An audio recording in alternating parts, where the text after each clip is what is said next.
Hi, I'm Samantha Shear with Holy Ridge Center, where we help adults and children with all abilities reach their bright futures. And I'm here today with Miss Christine. She is the general manager of Marshall Suites here on Bainbridge Island. And Christine recently hired one of our clients from our Adult Employment Services program, Miss Emma, just a few days before Christmas. Yes, indeed. Yeah, and so I'm curious, how is that? How has the experience been for you with having Emma on your team? Well, she is a remarkable young lady. She just celebrated her 20th birthday, and she is smart, courageous, very passionate about what she does. She wants it to be perfect. She's a hard worker. She's very reliable and extremely consistent.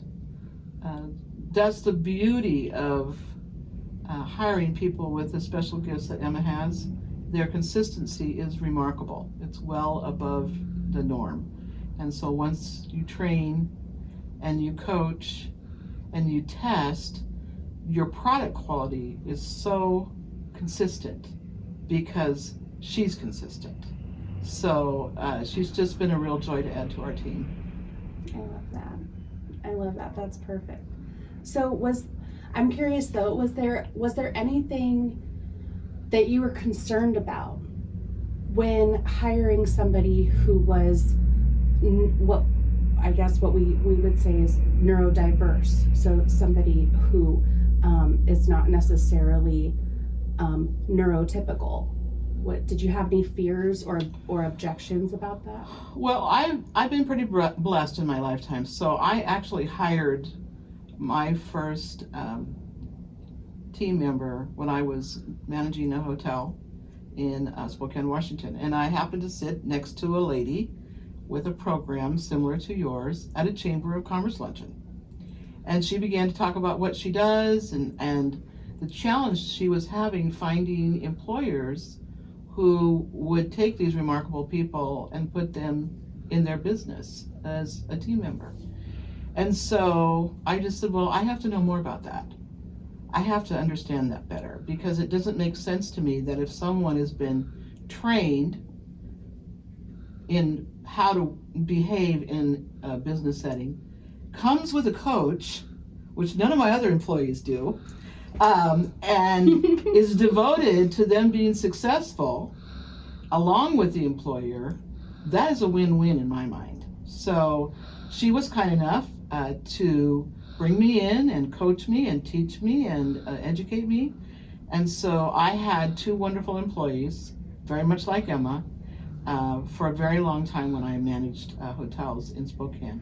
To my knowledge, the young lady that we hired to attend our breakfast department, cooking for the guests every day, making sure they're happy, having that interaction with guests so that they want to come back and feel at home in your place of business, she's still there.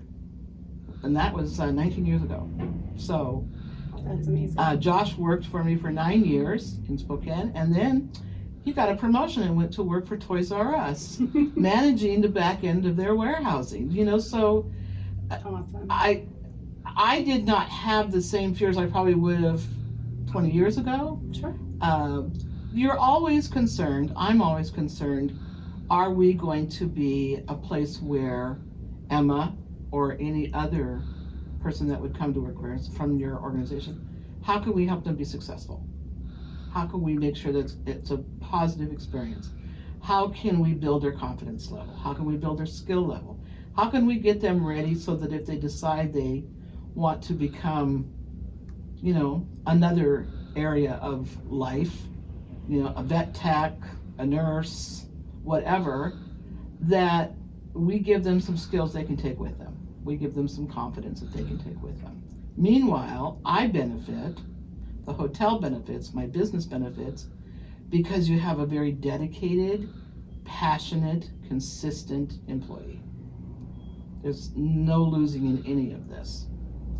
That's beautiful. You're so well spoken, and I can tell that there's a lot of passion behind your involvement in programs like this, and in having a diverse workforce. It's very important to you, and I honestly, I just feel very very grateful to have gotten an opportunity to know you, and to learn more about your business, because it's really exemplary to what how other businesses should operate, with open minds and open hearts. And sometimes that can be hard when you have not known somebody or loved somebody that has neuro differences. So that brings me to my next question. How did some of your staff feel about having neurodiverse individuals coming onto your team? Well, I had a couple of my team members, after I had announced that we were bringing on Emma and 2 other of her friends that have the same type of disabilities. They all kind of arrived at once. And so I brought the team together and said, we're going to be hiring these young people. These are going to be the changes that we'll have to make to train, because they do take a little longer to train. On the backside of that, you get a much more consistent product, because once they're trained, it's like cement. They never deviate. Right. So 2 of my team members here waited after the meeting and said, we think this is a bad idea. We don't think it's going to work. We think that there are going to be more problems to us because we're going to have to take care of them. And I listened to what they said, and I said, well, I would like you to trust me. I have had the pleasure of working with folks like this before. I believe that we can have a successful time with these new team members. The other thing is, I'm the boss. And so I appreciate your point of view, and I love you for sharing, but we're going to do this. And what I'd like you to do is keep an open mind. Well, it was a little chilly around the office for a couple of days, but now they are these wonderful people, these young people that have come to work for us. They are their biggest fans, and they will openly admit they were wrong. And I love it. We have one gentleman here. He's he's very smart, but he's a little grumpy now and again. Well, so he kind of watches over Emma, and if anybody gives her a hard time or speaks to her in what he thinks is not a nice tone, he is very protective of her. If she calls on the radio and says, I need help, he's gone. I mean, their whole demeanor about these folks that are now part of us, they're now part of our team. So they don't delineate anymore between that's a person with disabilities and I'm a person with abilities. We're just all ability differently. And Emma is now one of my very best in the housekeeping department. She made it her mission to be the best, and she is. Yeah, she's always been a go-getter, that Emma. Yeah. Her parents have done an incredible job with her. They should be very proud. So our next hope is that we'll be able to find the next opportunity for Emma. I would love to keep her here forever, but that would not be fair to her. She's bright. She is dedicated. She's a very hard worker. I've rarely seen young people with this kind of work ethic. And so our job is to equip them and give them confidence and make them believe in themselves. And so they can go on to do whatever their heart's desire is. So we feel pretty blessed. I think we're the ones that got blessed. I love that. Oh, that makes my heart so happy. It really, really does. What would you say is one of your favorite things that Emma does that almost it sets her apart? What's something that she does that you haven't really seen from others? Well, I think 2 things is that Emma, once she grasps the whole idea of being part of a team, she has supported the team, fed the team, encouraged the team. She's the young lady that will come in on somebody's birthday with a birthday card and a Hershey's chocolate bar because that's their favorite. Or a card that says, congratulations. We got a young lady here that just got her very first brand new car ever. And so she brought her in a card and a little car and said, happy first car. Oh my goodness. Those kinds of moments when people take care of each other as people, not just employees, it builds the team. It builds that sense that we want to help each other. We want to communicate with each other. We want this place to be a nice place to work in terms of the environment. Emma's got an unusually high emotional IQ, and she is kind to people, even on days when they're not very kind to anybody else. They're kind to Emma. You know what I mean? She just brings out that best in people. The other thing, so as I said, we spent a little extra time with Emma training her, getting her to where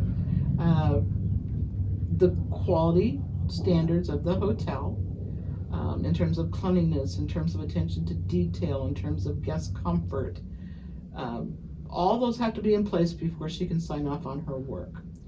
Well, so then she notices other people that aren't doing it right, or have perhaps cut a corner than they shouldn't. And so she has a wonderful supervisor, and our director of housekeeping. She will come and tell her, you need to pay attention to that. So-and-so's not doing it the way you taught me how to do it, and I think it's wrong. But the other thing I really love about Emma is if something's broken in the room, in the guest room, or not right, or the curtains are loose, or, you know, anything at all, that it doesn't work, she'll come and get me. Christine. You're going to know about it. I want you to know. Well, and part of it is she wants me to know that she didn't leave the room until it was reported, which I appreciate. Part of it is when she signs off on her work, that's her. She feels very responsible and accountable to the work she does. And so it's kind of raised the standard for everybody else, because she is mindful of those details that perhaps in another time, in another room with another person, they might not be quite as passionate about the quality of product. So she's had an impact on all of us. I love that. That's great. What do you think that having Emma here has made any changes to your work culture, morale-wise or personality-wise? Have you seen any differences in your veteran staff since bringing Emma? Well, I think we all feel like Dutch uncles. We're all just incredibly proud of her, and we want what's best for her. And so I think she's made us try harder because she tries harder. I think we become more passionate because she's passionate. And I think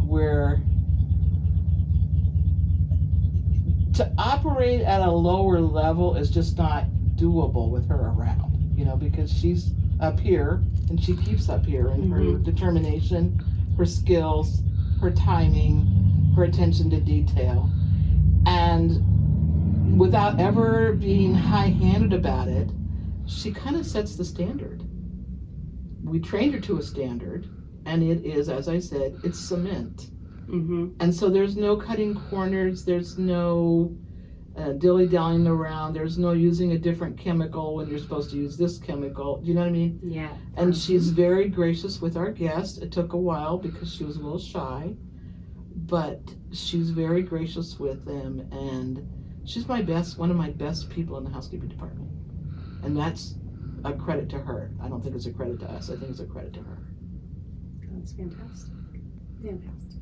So what would you say to the Emmas of the world, I guess, that are maybe coming out of school or haven't worked before, because we are still in this movement where we're working to normalize inclusion and diversity in the workforce. And for some individuals, it might be kind of scary. There might be, some fear of failure, fear that they won't be accepted. What would you say to them? Well, I know it takes courage to walk in the door. Any candidate from any background with any sets of skills or challenges, it takes courage to walk into a brand new place and present yourself. And I think I would just say, risk it, go for it, try it. Several of the young people that have come here with the challenges that Emma have, they come with their parents. That's fine.